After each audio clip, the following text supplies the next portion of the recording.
والتین والزیتون، قسم ہے انجیر کے درخت کی اور قسم ہے زیتون کے درخت کی، وطور سینین، اور قسم ہے طور سینین کی یعنی طور پہاڑ کی، وہذا البلد الامین، اور قسم ہے اس امن والے شہر یعنی مکہ معظمہ کی۔ یہ شروع صورت میں 4 چیزوں کی قسم اللہ تعالیٰ نے کھائی ہے۔ مفسرین نے کہا ہے 2 درختوں کی قسم کھائی ہے جو کثیر النفع ہیں، بہت زیادہ نفع دیتے ہیں، انجیر کا درخت اور زیتون کا درخت، اور 2 قسمیں کثیر البرکت مقامات کی کھائی ہیں۔ ایک مقام تو اس میں سے کوہ طور ہے جس پر موسیٰ علیہ السلام کو اللہ تعالیٰ سے ہم کلامی کا شرف حاصل ہوا تھا۔ دوسرے قسم امن والے شہر مکہ معظمہ کی کھائی جو آپ صلی اللہ علیہ وسلم کی پیدائش کی جگہ اور آپ کے رہنے کی جگہ اور وحی کے اترنے کی جگہ ہے۔ یہ قسمیں کھا کر آگے اللہ نے فرمایا لقد خلقنا الانسان فی احسن تقویم، کہ ہم نے انسان کو بہت خوبصورت سانچے میں ڈھالا ہے، ثم رددناہ اسفل سافلین، پھر ہم اس کو پستی کی حالت والوں سے بھی پست تر کر دیتے ہیں، یعنی پستی کی حالت والوں سے بھی بہت زیادہ پست کر دیتے ہیں۔ یعنی انسانوں میں جو بوڑھا ہو جاتا ہے پھر اس کی خوبصورتی اور قوت یہ برائی میں اور کمزوری میں بدل جاتی ہے۔ انسان برے سے برا ہو جاتا ہے بڑھاپے کے عالم میں، تو اس سے مقصود جیسے کمال برائی کو بیان کرنا ہے اس سے قدرت علی الاعادے پر بھی استدلال ہے۔ جیسے انسان کو اللہ نے خوبصورت سانچے میں ڈالا ہے، خوبصورتی دی ہے، طاقت و قوت دی ہے، بڑھاپے میں یہ چیزیں ختم ہو جاتی ہیں، اللہ اس سے ختم کر دیتے ہیں، ایسے ہی اللہ تعالیٰ قیامت میں دوبارہ زندہ بھی کر دیں گے۔ إِلَّا الَّذِينَ آمَنُوا وَعَمِلُوا الصَّالِحَاتِ فَلَهُمْ أَجْرٌ غَيْرُ مَمْنُونٍ، مگر وہ لوگ جو ایمان لائے اور نیک اعمال کیے، فَلَهُمْ أَجْرٌ غَيْرُ مَمْنُونٍ، تو ان کے لیے تو اس قدر ثواب ہے جو کبھی ختم نہ ہوگا۔ فَمَا يُكَذِّبُكَ بَعْدُ بِالدِّينِ، پھر کون سی چیز تجھ کو قیامت کے بارے میں منکر بنا رہی ہے؟ الیس اللہ باحکم الحاکمین، کیا اللہ تعالیٰ سب حاکموں سے بڑھ کر حاکم نہیں ہے؟ اقرأ بسم ربک الذی خلق، اے محمد صلی اللہ علیہ وسلم پڑھیے اپنے رب کے نام سے جس نے انسان کو پیدا کیا، جس نے مخلوقات کو پیدا کیا۔ خلق الانسان من علق، اس نے تو انسان کو خون کے لوتھڑے سے پیدا کیا، یعنی جمے ہوئے خون سے پیدا کیا۔ اقرأ وربک الاکرم، اور آپ پڑھیے آپ کا رب تو بڑا کریم ہے۔ الذی علم بالقلم، اور وہ تو ایسا ہے جس نے لکھے پڑھوں کو قلم سے تعلیم دی ہے، قلم سے تعلیم دی ہے۔ علم الانسان ما لم یعلم، اور انسان کو ان چیزوں کی تعلیم بھی دی ہے جن کو وہ نہ جانتا تھا۔ مطلب یہ کہ اول تو تعلیم کچھ لکھنے پڑھنے میں ہی منحصر نہیں ہے، دوسرے اسباب سے بھی تعلیم ہو جاتی ہے۔ بس اگر آپ لکھنا پڑھنا نہیں جانتے، مگر ہم نے جب آپ کو قرات کا امر کیا ہے، پڑھنے کا حکم کیا ہے، تو ہم دوسرے ذریعے سے آپ کو پڑھنے پر بھی قدرت دیں گے اور علوم وحی کے یاد کرنے پر بھی قدرت دیں گے۔ چنانچہ ایسا ہی ہوا حضور اکرم علیہ الصلوۃ والسلام کے ساتھ۔ اور اقرا سے لے کر ما لم یعلم تک یہ آیتیں سب سے پہلی وحی ہے جس کے نزول سے ہی نبوت کی ابتدا ہوئی تھی۔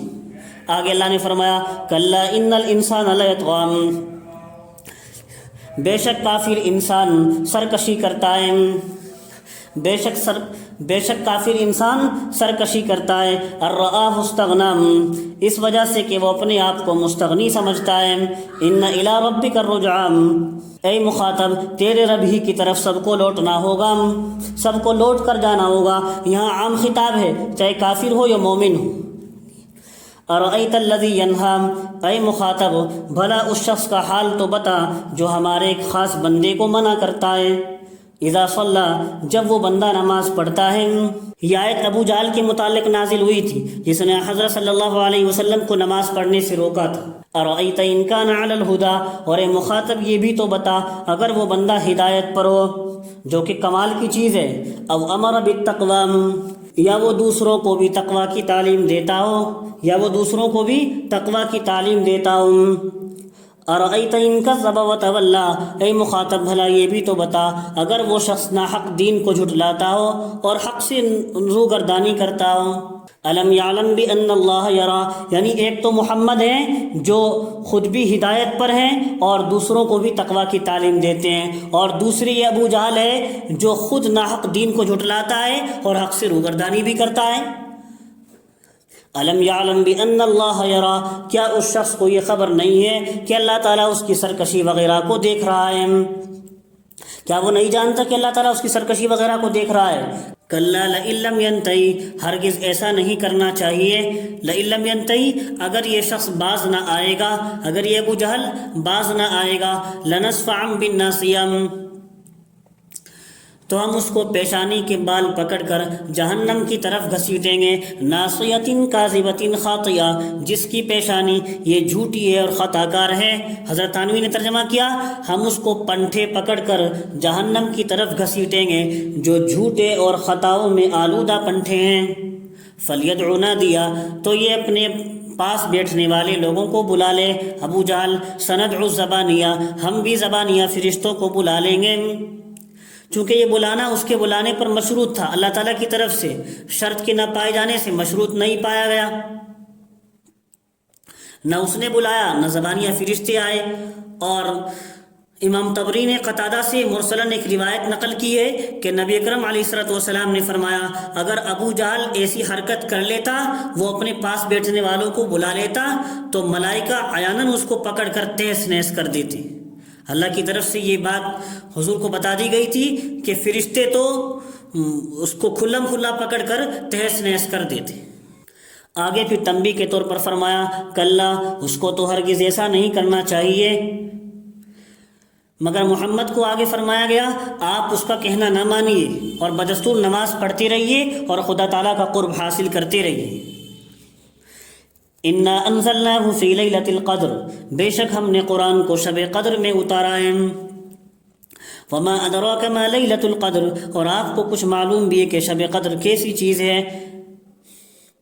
آگے جواب دیا، لیلۃ القدر خیر من الف شہر، کہ شب قدر تو 1000 مہینے سے بہتر ہے، یعنی 1000 مہینے تک عبادت کرنے کا جس قدر ثواب ہے، اس سے زیادہ شب قدر میں عبادت کرنے کا ثواب ہے۔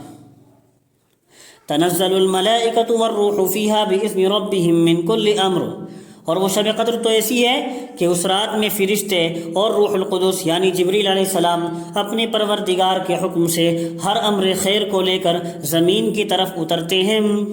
حدیث بیہقی میں حضرت انس رضی اللہ عنہ سے مرفوعاً روایت ہے کہ لیلۃ القدر میں جبریل علیہ السلام فرشتوں کے ایک گروہ میں آتے ہیں، ایک گروہ کے ساتھ آتے ہیں، اور جس کسی کو عبادت الہی میں مشغول دیکھتے ہیں اس کے لیے دعائے رحمت کرتے ہیں۔ دعائے رحمت اور یہ سلامتی ایک ہی چیز ہے، اسی کو قرآن میں سلام فرمایا۔